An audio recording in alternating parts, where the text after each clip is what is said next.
乡亲朋友大家好，欢迎收看村民大会，我是吴子熙。今日村民大会来到为南投县国新乡，也到尾是国新的咖啡园。其实大家讲到台湾的咖啡产量，青岛的所在可能会想到云林的故乡，韩国台南的东山。不过其实就新鲜的统计，也国新乡是全台湾咖啡产量青岛的所在嘅。头一个咖啡园，现在看到，当空气槟榔树，下背就是咖啡树，也咪是国新咖啡品质不安好的其中一个主要原因。除了有好的品质，处理咖啡豆的技术没当重要，故作国新乡的农民也紧提升家豆的处理技术，故作国新的咖啡将会更来更有名，没更来更受欢迎。不过，天等产量韩国面积的提升，其实采天农民共用度到的行销、韩国品种会同欠人工的问题。所以讲，国新的咖啡产业应用的提升韩国发挥很大的效益。今日就邀请的种咖啡的农民、韩国相关普遍代表。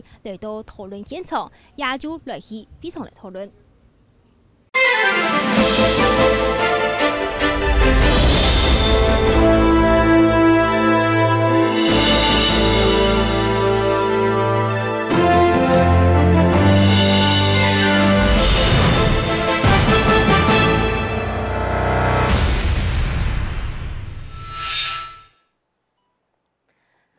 请天天讲头来到节目讨论的现场。一开始呢，我想让大家小姐今日来到现场的来宾，头一位是农粮署中期分署的副分署长林美华。各位乡亲大家好，我是农粮署中区分署副分署长林美华。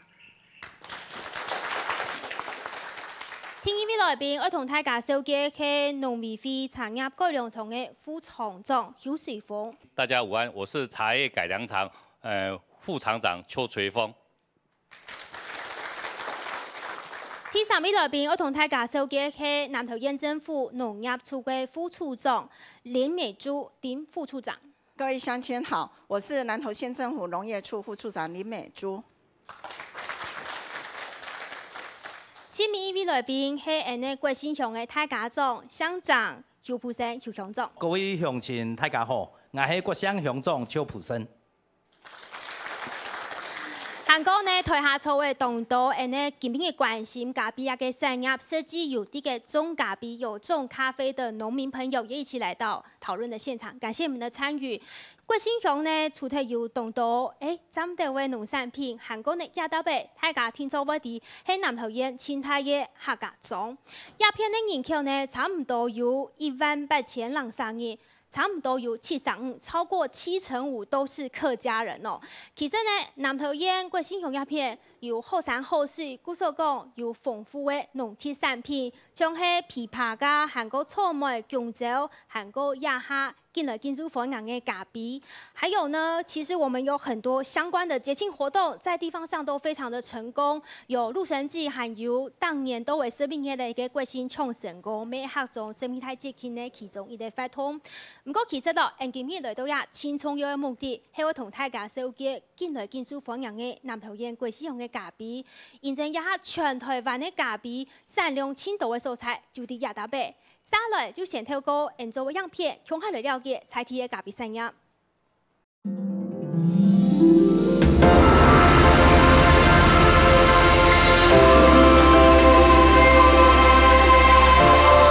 我那過去幾座山內都強烈地位，在看到檳榔樹天氣，其實咖啡樹就種喺檳榔樹下邊。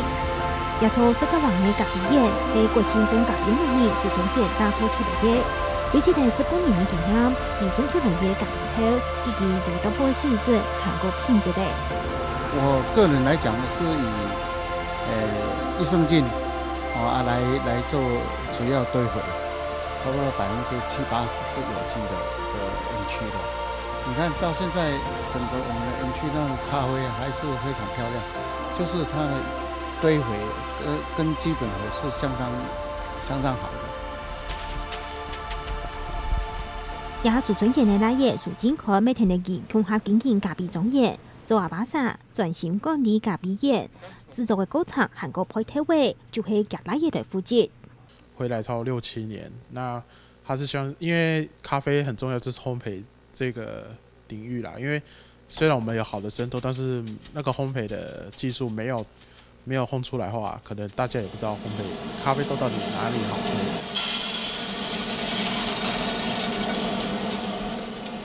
通常要会记对咖啡一定了解，以后是来加强自家嘅技术。去年还有某用印晒头得到美国 Coffee Review 评价90分按扣嘅成绩。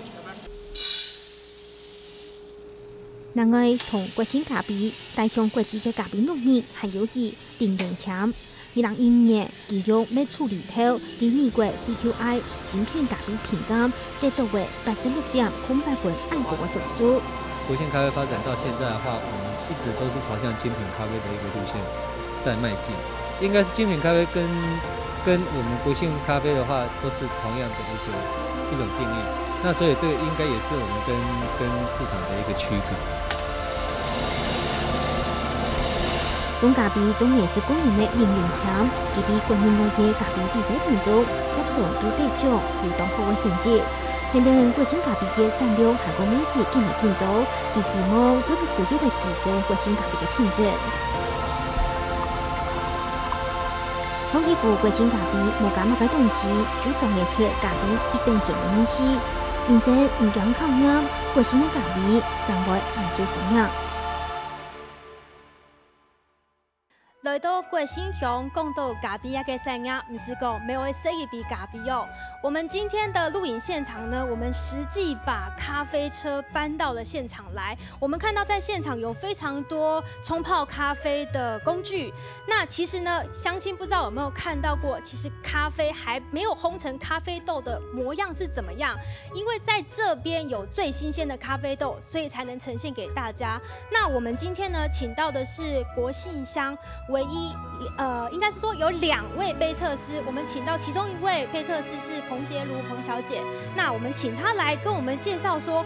我们国信的咖啡跟我们现在市面上所看到的咖啡有什么特点？现在我们桌面上呢所呈现的有3支豆子，第1支呢是我们的蜜处理，第2支是水洗豆，第3支呢是我们的日晒豆。那我先从我们的水洗豆开始介绍起它的后制过程。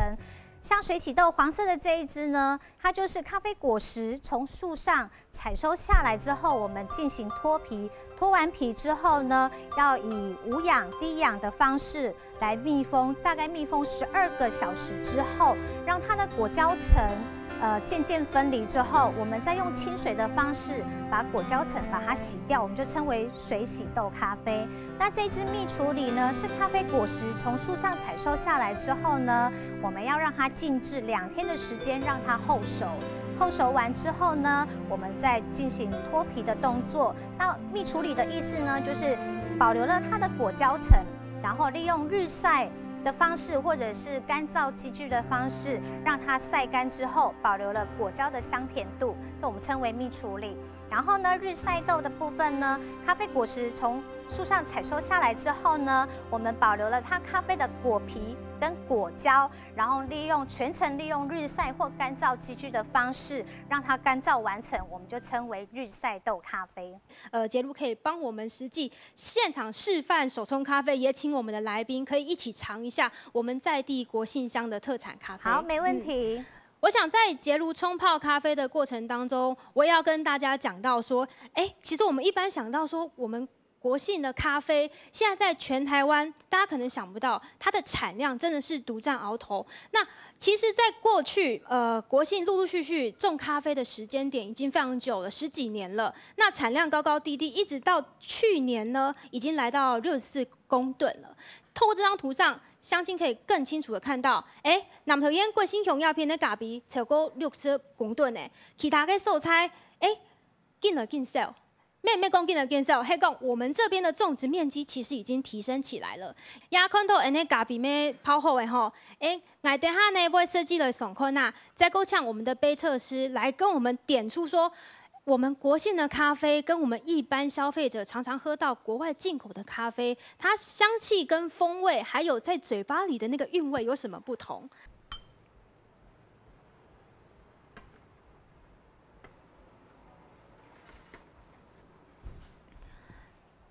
我记得有人讲过，有人较好说咖啡色拉都会酸酸的米丝，够气味会回甘。那我们国信咖啡跟我们现在那种市场上大家接受度，有什么差别啊？或是说我们跟国外的咖啡的差异性是在哪里？好。现在市面上呢所贩售的还是以商业进口咖啡的部分，还是以商业咖啡为主。那我们国信这边的咖啡呢，做的都是精品咖啡。那什么叫精品咖啡呢？就是每一个步骤我们都是用人工挑选、首选的方式，把瑕疵豆，或者是把不好的豆子把它挑除掉。那如果说是针对优质的进口咖啡来说的话，优质的进口咖啡在香气以及风味上的确是比我们台湾咖啡豆的香气风味来得更棒。但是呢，近年来呢，我们国信咖啡在后制实力的提升之下呢，提升了我们国信咖啡的干净度，还有风味以及余韵的提升。对，那这种浓郁甘醇的口感呢，其实是令人惊艳的。郭寿公，国信这一杯咖啡，它不只是国产咖啡，它还是精品咖啡，跟我们现在市面上喝到的国外进口的咖啡，其实它有它的一定的地位，而且我们喝到在地 MIT 的味道。谢谢杰如哦，那我就要先请教我们南投县我们农业处的副处长，我们现在在国信这边呢，我们有这么好的产业，我们农业处这边怎么来扶植跟提升呢？那最近大家都知道梅花盛开，梅花树下喝咖啡，尤其在国信我们农会这边也在梅花树下邀请各位来喝咖啡，花语鸟香。咖啡醇哦，这个部分，那我们在县政府这部分，我们县长大家都知道，我们是观光必须跟产业来做一个结合。那在产业部分，咖啡是我们一个重要的产业。那我们在我们的农业处、观光处来做一个结合，那我们来行销我们的咖啡庄园、咖啡亮点。庄园哦，在这个部分引客来入乡，让他们能够做一个媒体，还有一个采线团来到我们的国信品尝我们的好咖啡，住我们的好民宿。有这么多的相关单位的协助，那我们在实际上农民的中咖比的时间啦，应该会堵到一点问题啊。那我就想要先请教我们的副厂长，我们国信这边呢，规个咖比的产量都已经提升上来了。那我们实际上可以说是协助辅导种植技术这一部分，目前还是我们茶改场这边来给农民协助吧。那我们台湾的咖啡啊，主要一个复兴哈，大概都是从921地震以后，那距今已经有18年的历史。好，说短也不短，说长也不长，好，很好。那我们整个台湾一个咖啡哈，目前栽种面积差不多1100公顷左右，年产量差840吨。那我们国人哈，整个咖啡的产值将近700亿，好，相当大。那我们国信这个地方哈，属于微酸性土壤，啊，它产咖啡的高度大概从400到1000公尺左右。好，所以说也是一样，是非常的适当的一个地方哈。那我们茶叶改良厂也是最近几年才投入咖啡这个产业的研究。以前，在921以前就3不，就不鼓励、不辅导、不补助。好，因为以前就觉得咖啡真的是比进口的还要来得便宜很多。所以我们现在有辅导了吗？有，现在这是整个产业上的一个的辅导工作。所以茶改厂从去年的年底就公布一个叫 TGAP。就是咖啡台湾产业优良生产规范，好，就是有一个标准作业的程序。那我们刚刚我们的青农朋友也讲到，台湾目前精品大概都是以蜜处理跟日晒，因为全世界还是以水洗为大部分，所以我们要跟国外做一个的切割，所以说我们还是以我们的精品为主。那我们茶改厂也会从这一方面来辅导各位我们的咖啡农的这个技术部分。好，其实台湾一年进口入来的咖啡豆超过为3万公吨，国内去甲生产的涨840公吨，整个相加起来其实是相差非常的悬殊的，一个超过3万，一个不到1000。那其实相对来说，这些咖啡农民他是相对的弱势，不是哦。刚刚茶改厂的副厂长说，我们现在有在重视我们种咖啡的农民了。实际上从产量来看，有这么多的产量，我们再来换算，其实现在台湾人一年可以喝掉31亿杯的咖啡，换算下来等于是一个人可以喝掉135杯的咖啡。规了讲，要给咖啡的生意呀，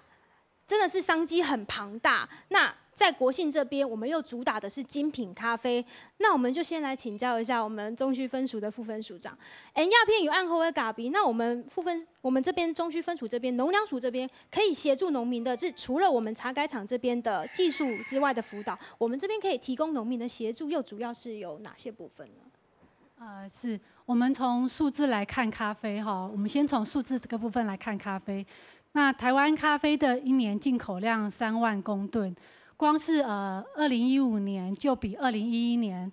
成长了60%。那国人饮用咖啡的一个数字呢，也从2011年一个月13杯，成长到现在的一个月是15.4杯，差不多会用年说0.1比咖啡。那一般来，那现在便利店的一些平价现磨咖啡也成了我们的庶民咖啡的一个文化的一环啦。那相对另外一方面来说，手冲的精品咖啡也成了一个时尚的一个新指标。也就是说，我们近年国人对于咖啡的一个喜爱和接受程度是有大幅的成长。当然，咖啡产业在国内的一个蓬勃发展，相对也带动我们国内咖啡产业的一个发展新契机。那我们刚刚主持人提到，我们现在国产咖啡是840公吨，这个840公吨其实只占了我们的需求量的3%，可是这个3%的一个国产咖啡是我们国内咖啡产业的一个领头啦。谢谢副分署长哦。刚刚大家讲到说，国信的咖啡是精品咖啡，然后我们要走的是精品的市场。那我们实际今天来到现场都是种植的农民，我们在第一线，我们在咖啡的管理上面，或者是我们在咖啡的种植上面、采收上面，现在到底有没有遇到什么样子的瓶颈，或者说需要相关单位来协助的呢？有没有现场的农民可以反映意见的？来，这位大哥。主持人各位长官了，各位乡亲，大家午安。我是国信乡特用作物产销班第3班班长。确确实实我们在采收方面，在人工方面都非常缺，尤其咖啡的成熟跟茶叶都有冲突。在整个人工从102年就开始一直涨，每年涨到现在1天1500加一个便当。对我们农民整个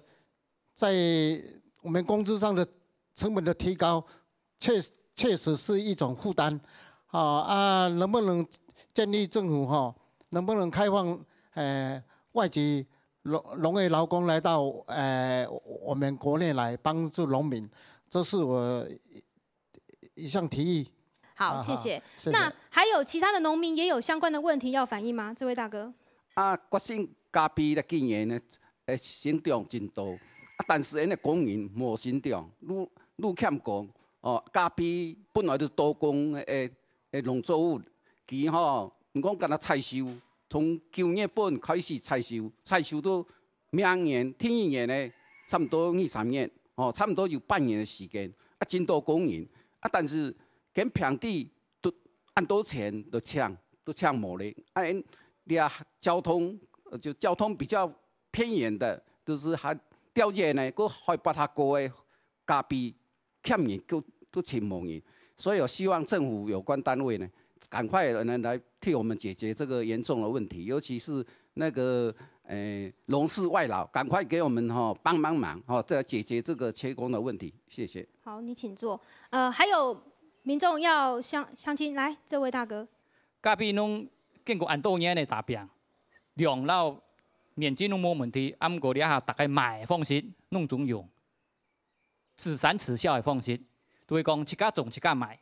若袂卖的人就卖到当好价，唔袂卖的人就卖到讲，上次拢会了本钱啦。所以讲安尼做生就慢个了，然后成本袂提高，按了降价，然后个品质就冇法度提高，因为本钱就差唔多咧，你冇法度用较好的钱来抢供，也来顾品质。所以讲为了安尼事情而了改善，就会讲建议讲安尼供部门、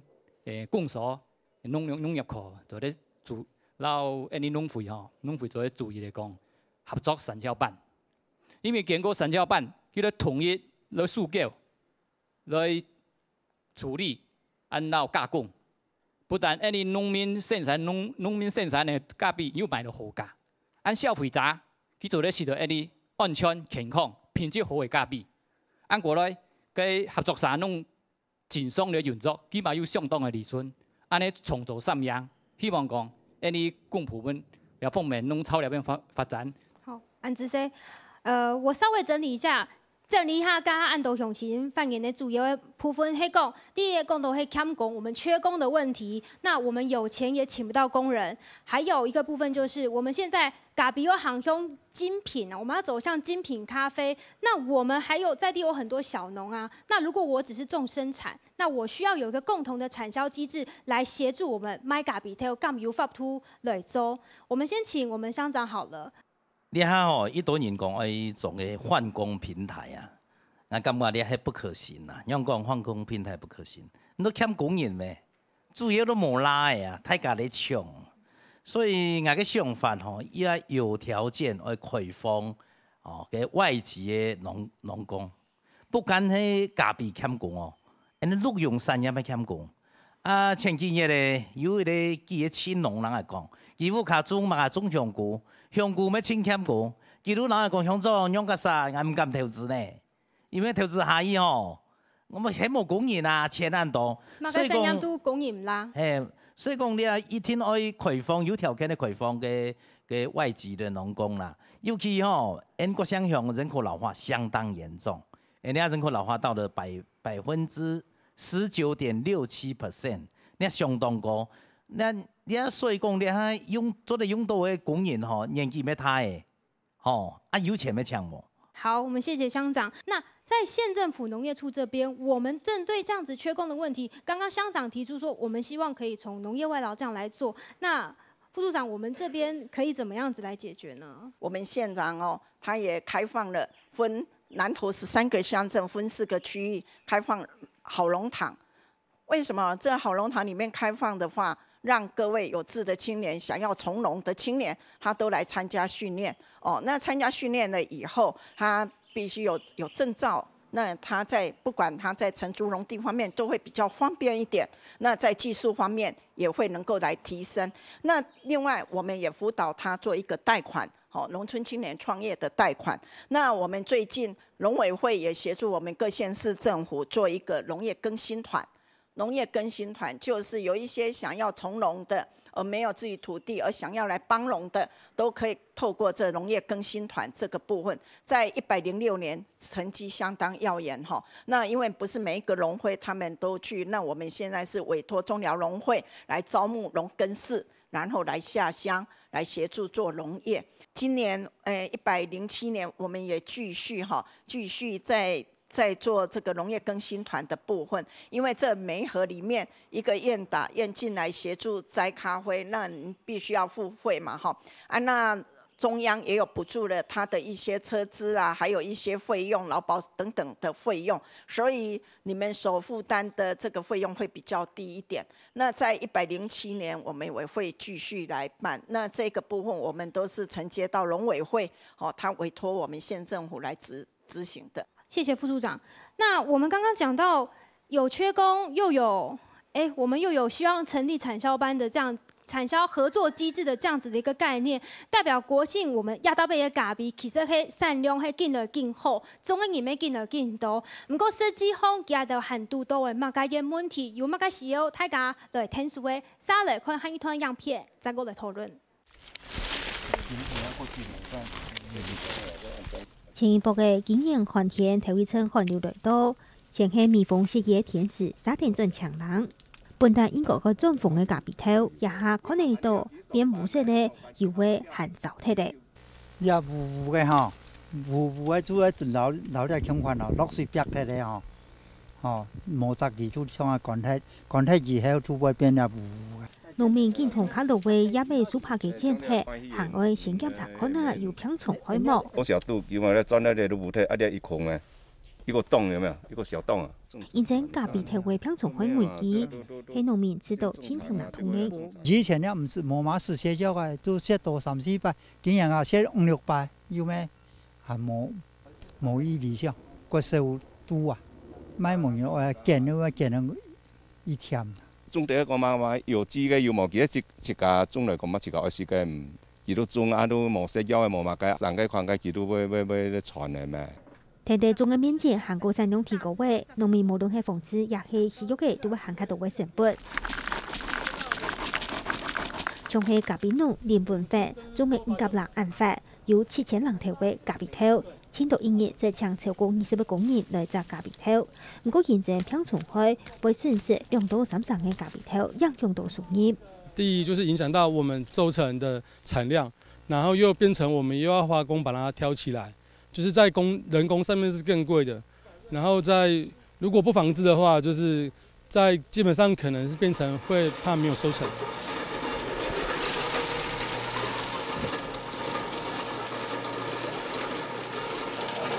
現時貴新的咖啡，單單都係自家生產、自家賣，不過唔係啥都會處理咖啡頭。去年10月底，貴新唯一的新型咖啡釋放廠成立嘅，專門去賣模組專門處理咖啡頭。因為有一些小農，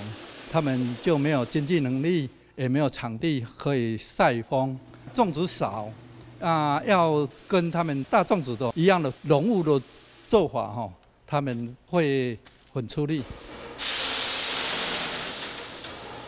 就算貴新咖啡嘅產量係全台灣前頭位，不過像客體台灣進口咖啡嘅一些部分。也對種咖啡農民的需求韓國資源，都同愛相關單位的從事韓國聽數。貴新的咖啡種的進來進多，不過採田農民普遍都有講到說，它品種會增進動多哦。不知道實際上我們在種植面地種的時間，送來多的乜嘢問題哦？現從有乜嘢有哪位鄉親，而現在同大家講，我們實際種植面要比他講。有的家戶就是說，他都種很少部分啊，就種在自己的庭園或者的附近啊，哈，他這個都沒有在管理，這個病蟲害就會跟着來，所以我們在這方面的話，病蟲這個，尤其是這個果小蠹現在日趨嚴重了，近幾年來這個很嚴重，有的都幾乎都達到7成8成這種嚴重的後果。好，謝謝。那還有沒有農民想要來反映？來，這位。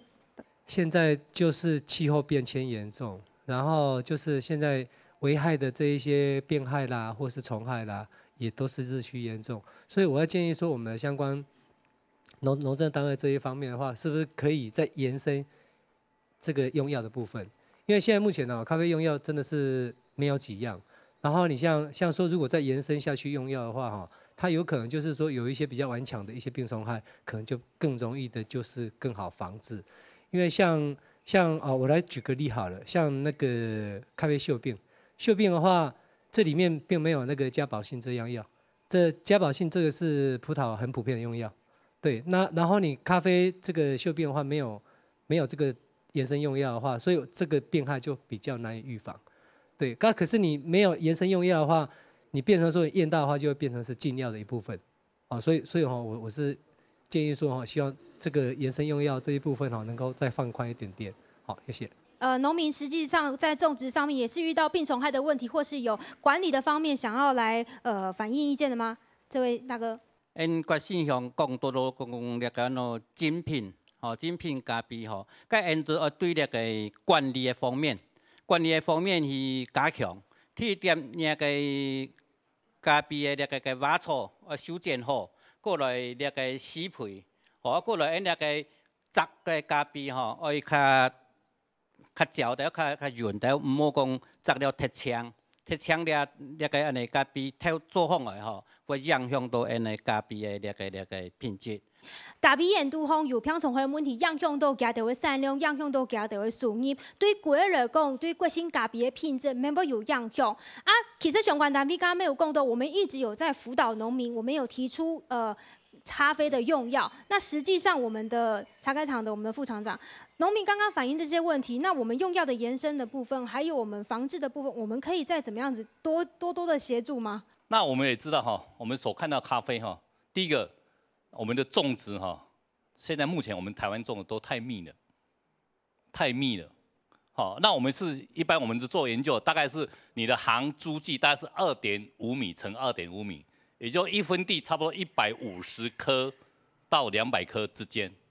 好，那我们现在所看到都太密了，太密的话就会遮阴，遮阴的话就是什么病虫害就来了。那你精品咖啡的相对就是你要从栽培管理开始，包括你那一些的菇枝采摘完以后，那个枝一定要修枝，有病株啊或是菇枝，那一定要把它清严。非常非常的重要的一点，这一点我们茶农、我们的咖啡农的做的，我是真的说，没有非常的好。好像我们那一位乡亲做的，你咖啡树养壮的话，相对的病虫害就会少的很多。所以说，我说行株计很重要。另外一个，我们台湾的话，作物像很多，像我们刚刚看的影片里面，都说种在哪里？槟榔树下。所以说，相对的，我们的邻近的这些的物种就很多，所以说交互感染就会非常非常多。所以我们提出一个叫做适地适种，不要盲目的一个就看到人家好，但是你会有就病虫害很多，或是气候环境不是很适合的，你就要去评估了，不然你一种下去真的是没有。第二个，我们回培管理也是很重要，就是要养壮，因为精品嘛。好，第二个就你在开花前，你的氮肥可能就要比较多一点点。在开花的中期，6月到9月份的话，可能你的钾肥就要多。好，这部分我们茶叶改良场的官方网站都有这样一个的资讯在。另外的，包括咖啡的炭疽病也好，锈病也好，或是咖啡的果小度也好，这些我们去年12月份我们在公布的 TGAP 里面，这些目前我们有一些的用药在。但是我们也知道，我们咖啡刚刚采起来，才从921之后才18年而已，所以说这些药我们当然知道不够用。但是我们茶叶改良厂跟我们药物毒物实验所跟我们的黄碱期都会有衍生使用的问题。但是回归用药不是主要的，用药是最后的一个手段。好，那我们希望喝咖啡当然是给人家健康的。所以说我们讲，如果没有推荐用药，还是要从田间的栽培管理，还有你的这些回培管理开始，不要随便的用药。不然你一查到就是要罚款。好，谢谢副厂长。我们从一张咖啡，它其实还是新鲜的咖啡豆，到最后我们可以卖出去的咖啡豆，生豆跟熟豆来比较，它的收益其实差很多。如果以公斤来算，1公斤买的豆上的咖啡豆买的豆600元。不过，很多人做了后、做尾后买的豆6000元，实际上它的落差是很大的。也就是说，那咖啡还有来失宠张卫有暗头的咖丝，然后大家也说我们对我们自己的栽培的技术啦、管理的方式啦都懂有信心。张卫有暗头的咖丝，我们要走向精品化啊。那实际来问一下乡长，我们现在刚刚大家也说，我们很用心在管理，我们遇到了病虫害的问题。那副厂长提出说，我来好好结啊，好好结过后呢，我用的买呢，我们精品化、庄园化是我们在地咖啡杀了一行的路线嘿。当然，精品化就听我讲的吼，落个栽种啦、后置啦、行销，后来你动重要，你哈，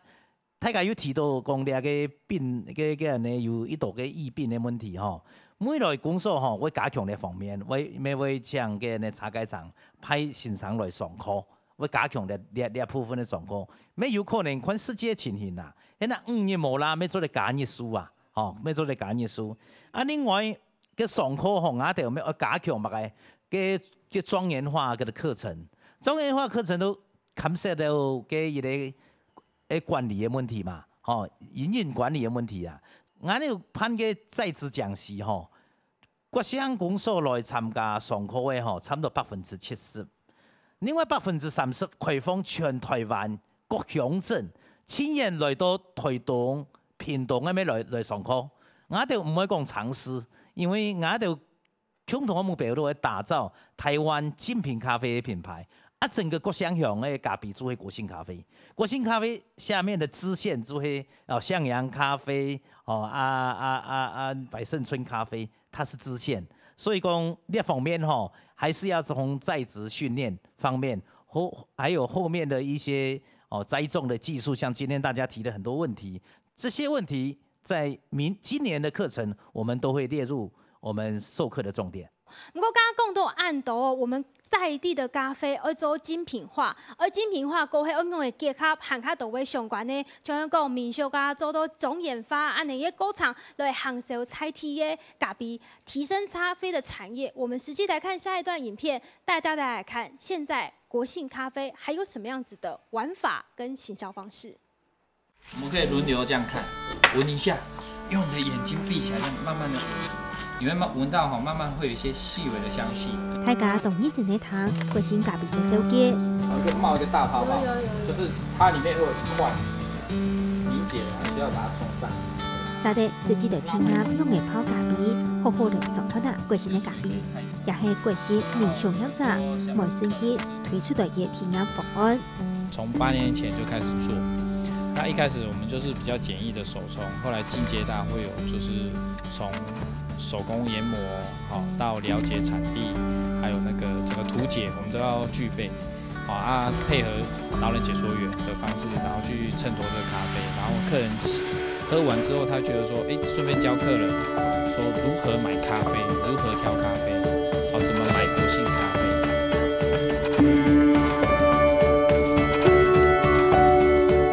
民俗嘅送菜题主题农民橋符合農業紀律，毛順義就用民俗同咖啡的結合，和同與평양經濟嘅產業農民合作，更好地提升農業嘅價值。從我們自己是菇農的角度來講的話，我們當然是希望推一個最安全、最無毒的產品給消費者。那因為我們很有把握我們的產品的品質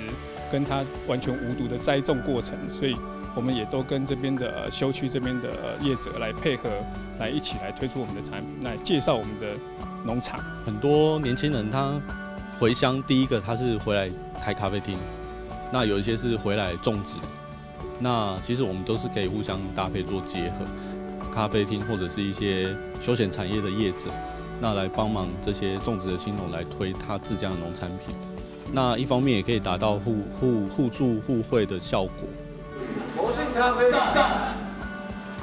主題民間產業相互連結，面對國內咖啡產業有動態嘅成立合作。國信鄉公所會委派咖啡節來行銷菜地嘅咖啡。今年已經第3年了，我們的業績幾乎年年在成長。透過這樣子的活動，讓更多人看見我們國信咖啡的好。大幫咖啡向消費者來到產地，進一步推廣國信其他嘅特色，希望行卡提高咖啡嘅價值。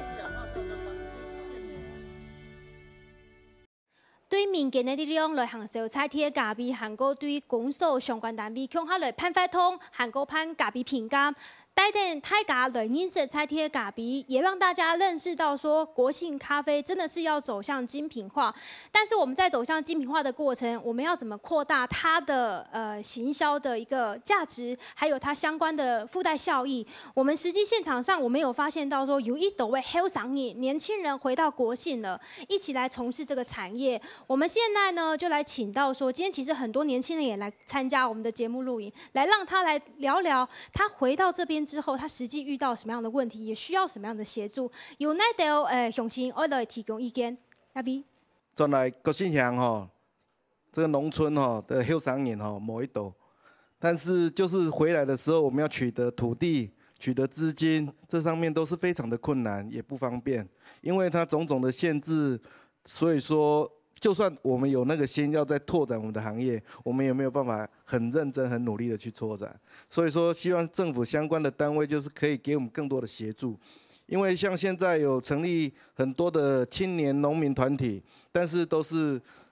散兵游勇了，很多人，但是針對同一個產業的，畢竟還是沒有辦法結合到一起。所以說，也是請我們的輔導的單位啦，可以針對專項的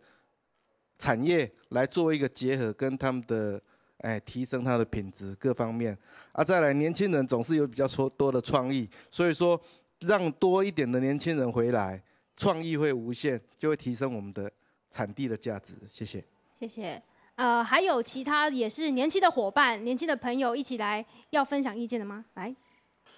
縣府以往他們的推廣的產業大部分都是茶葉，當然茶葉是。我們的南投的茶葉大縣，那是毋庸置疑。但是因為我們咖啡產業也是，目前也是日益壯大，好，那日月壮大的过程中啊，就是也是需要一个大力的推广然后就是像我们县政府也是很常办那个茶叶博览会，办得很成功。那是不是说类似可不可以推一个台湾咖啡文化节？好，这是比较全国性的，然后在国庆举办，我觉得会比较有全国的人才会知道，哎，国庆咖啡原来是非常好的。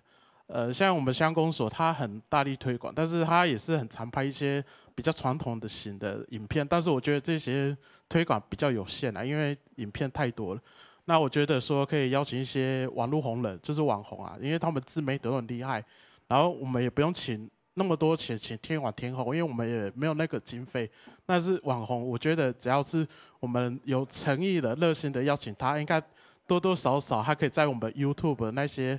重要的网络的视频频道来推广我们的国信咖啡。谢谢。从网络下手，然后带入年轻人的观念来。我觉得这是这几年的潮流了哈。OK， 谢谢你，请坐。啊，还有熊请问，其实我们的量越来越多，但是这不等于真正的产品，因为主要的产品消费的市场并不是在这里。从行销学的角度来看，一个好的东西，除了引进来，我们过去各级政府还有我们自己本身自己的努力，咖啡农的努力是大概都是在做引进来的工作。但是我们是不是可以来思考一下，我们主动的推出去，去哪里呢？去年有一个非常响亮的一个新闻，就是蓝瓶咖啡。可是我们看看蓝瓶子咖啡，它的做法是什么？不外乎就是我们现在我们这一些农2代、农3代，甚至于我们的农1代都会做的事情吗？就是简单的把咖啡冲泡出来，喝到咖啡的原味。可是这一些人能够喝到这个咖啡原味的，在主要的咖啡消费市场、都会区，甚至于香港、上海、东京，真正喝得到的其实是寥寥无几。但是怎么样把我们这一个我们本身最好的东西把它推出去呢？所以我在这里有一个简单的建议啦，就是我们组一个队，什么队？国信精品咖啡队，走出去去哪里呢？比如说以台北百货公司嘛，香港就是一些商场的这一个地方嘛。但是我们都是小农，我们呢农1代其实很会种咖啡，很会种各种农产品，但是怎么销售比较不内行。我们有这么棒的咖啡，只是我们的市场在哪里？我们能不能走得出去？我想。我们的量虽然是虽然是84吨，如果走得出去，让从那个地方再红回来，我们很多的问题就会克服了。那现在还有其他的乡亲有问题要来表达的吗？因为现在老农已经渐渐的达到这退休年龄，相对就是说要鼓励年轻回来，他在外面所享受的是劳保是公保，那么回来农保。回来到耕作的时候，形成这一个农保来跟劳保又不能衔接，他们的年资不能相提并合在计算。因此，所以你过去如果你到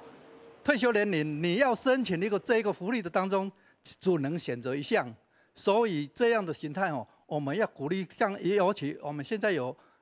这个县府农业处来也有。我希望说，在这个方面，我们这个区块要去着重一下子，让这个年资能合并，能并入形态。第二个，这个人这个防疫的问题，防疫就是说，因为有些小作农大作农当然他们防疫他们做得好，小作农就防疫上就有点困难那么就说，请说我们辅导相关单位在整个年度当中。列一个表彰出来哪个季节哪个月份需要用什么药，下什么肥大家可以给这些作农做一个参考这样以上这2点谢谢。还有其他乡亲有想要意见表达的吗？这位大哥，我们看到的那个梅子可以入菜，那咖啡也可以入菜。我们侨园山庄一直在努力做这一方面的工作哈。譬如说我们的猪笼板，前一阵子已经呢，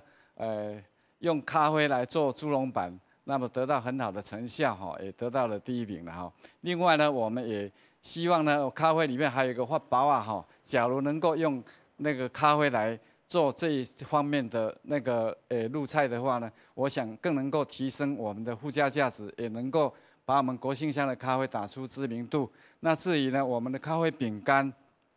其他的这些东西呢，市面上已经有了。我们如何用我们的咖啡，来包装我们客庄的咖啡，这是我们一直在努力的，也是我们那个休闲农业观光文化策略联盟努力的方向也希望我们的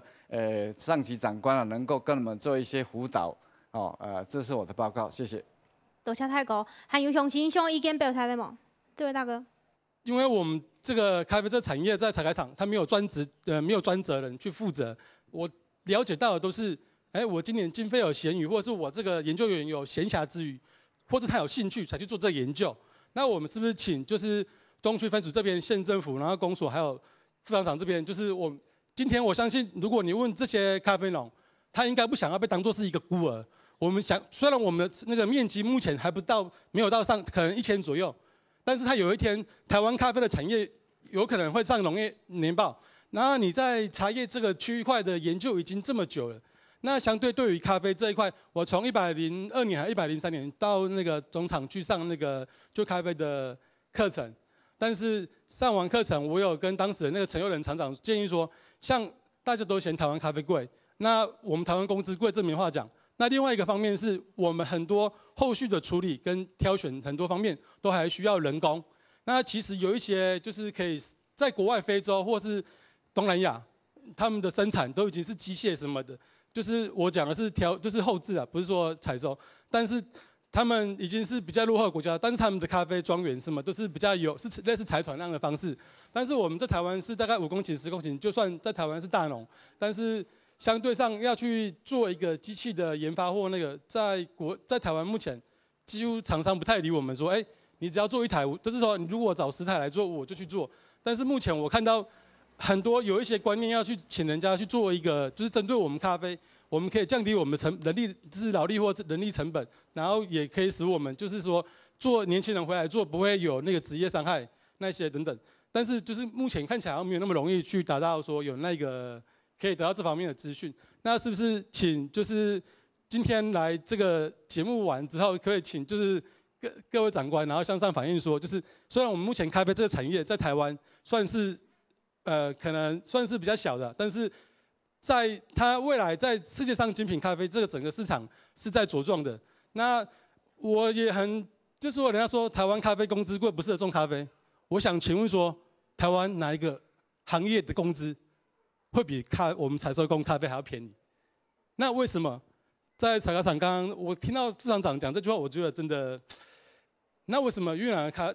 那个茶叶1斤进来台湾才200-300块？那为什么台湾的茶叶要推广，你就不会讲说台湾咖啡台湾的工资贵不能推广那个东西？但是就是我希望我回来从农之后，我的子孙是可以。虽然台湾咖啡发展没有几年，但是我希望我的子孙，如果他愿意守住这个庄园，是可以传承下去的。刚按斗农民讲到的 NCL 来整理哈，太家讲到的，就像我们刚开始讲到有病虫害的问题，然后我们生产的管理方面，然后还有最后做得加欠人工的问题嘛。还有乡亲关心到的是 NU 法度来控制行销，本国性咖啡行出去走向国际。然后再来，我们可不可以做相互的产业结合？像刚刚有休闲农业区，他们结合手冲咖啡的课程，然后自制我们的加工小点心。那相关单位可不可以来同家的斧头，亲民像今面来宾一类来同解决农民的问题。乡长先来讲吼，甲乡亲讲到的，我们要走出去行销，我们公所这边可以怎么协助他们？家私的问题有没有解决正经按规嘿？无看到目前所有台湾农卖的，都看更加长远的一个未来。虽然台湾了目前农卖强，但是也没有花一些心力，花一些成本，因为泰六咧它崛起壮大那有机会，都像个教官咖啡用你看其许多香港，其多一成功路老因的国产咖啡打到香港去，亲无要分香港嘅消费者了解看，因的国产的咖啡，台湾的国产咖啡迄按好。啊，所以讲未来，迄若讲有一度，比如讲去日本哦，以及要迄个经济国民所得1国的国家哦，去日本去泰国，哦，俺要希望讲大家有咧起飞的时候，大家要出门，行出门，怎有法度留下呢？叫安尼咖啡行销出去。好，安子谢斗下熊总，那我们趁机再拉到我们县政府，我们农业处副处长这边。刚刚我们乡长说到，我们在地办了这么多的咖啡节，然后也希望农民可以走出去。那我们县府在实际的行销活动，我们有茶博会，那我们有办法扩大办相关的咖啡的活动吗？我们都知道为什么茶可以办。茶叶博览会，那我们咖啡也来办一个博览会，但是我们都知道，一个产业单独一项，它必须要相当的量大。我们办茶博会的时候，我们不是只有茶哦，所以你还要结合农产品，还要结合美食，所以那个场地300多个摊位，一个大的场，所以你纯粹如果一个咖啡，有时候一群人过来。他不只要喝咖啡，他要买农产品，所以必须做一个产业的结合。谢谢副处长哦。那刚刚农民提到的产销问题，乡长跟副处长有提供一些机会，那大家可以好好的把握。那病虫害的问题还是要请教副厂长了。我们要怎么让他们感觉我不是孤儿，有人在关心我呢？这个问题哦，所以说我们茶开厂在5、6年前。就知道会有这样一个问题，所以说我们就把我们本来研究茶叶的这些保护人员，我们也请他来一起来做这一块的研究管理，包括茶园栽培管理，我们也拨一部分的人来做这个咖啡的栽培管理的试验，包括减枝的，包括回培，还有灌溉等等这些的研究人员。好，所以说我们其实茶开厂也是最近几年才涉入这一块咖啡的领域，所以说我们你们也不会觉得孤儿了哈。其实我们茶开厂都跟你们相随的哈。谢谢副厂长。最后我们要请教我们的副分署长了。大家希望说我们可以好好来重视咖啡，然后行销。那基本上我们针对这些种种的咖啡问题，从缺工这些，我们农粮署可以怎么样来协助各个部会、县府还有乡公所这边来一一完成居民可能有一些的想法、心愿？那其实刚刚主持人有提到过行销这个部分，其实书里面一直在对我们的，不管是我们的末端的一些咖啡的烘焙比赛，或者是我们精品咖啡的一个评鉴比赛。那甚至我们每年都会在南港这边来做一个茶和咖啡的一个大型的展售。那其实在这个展售里面也创造了很多国产咖啡的一个商机。那我想其实刚刚有提到过说，我们的很多咖啡在希望可以到走出我们的产区，到外面去行销。其实在这几个大的一个展售会就是一个很好的机会。那未来我们也希望能够来辅导我们产区的一个农民，来建制我们的一个产销履历的一个国产咖啡认证。那甚至是更好的一个有机或者友善的一个咖啡，我们把国内的一个咖啡的它的特点、新鲜、安全和优质，能够充分的在我们的这些标章里面展现出来。谢谢副分署长哦。国产咖啡为了航向国际航空的菜体继续经营下去，要希望电视机头前的观众多多支持菜体的农产产品，韩国菜体的雄起，每位坚持韩国好好来把握安尼菜体安好的环境，韩国有好品质，漳州的继续做下去。以上就是今日的村民台飞，感谢乡亲的收看。